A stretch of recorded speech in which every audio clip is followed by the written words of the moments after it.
আমার ভাইরা বন্ধুরা,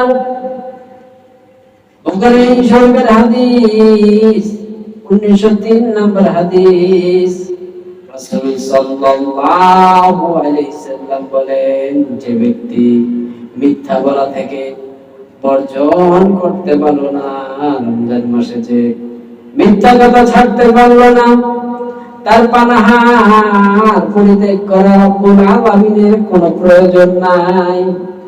এই কথা দ্বারা বোঝা যায় যে মিথ্যা ছাড়তে পারলো না, তার রোজা রাখার কোনো দরকার নাই, আল্লাহ তার রোজা কবুল করবেন না, তার রোজার আল্লাহর কোনো প্রয়োজন নাই। যে মিথ্যা কথা ছাড়তে পারে না, যে ব্যক্তি মিথ্যা কথা বলা ছাড়তে পারে না, এই অনুযায়ী আমল বর্জন করতে পারে না, তার পানাহার পরিত্যাগ করা আল্লাহ রাব্বুল আলামিনের কোনো প্রয়োজন না।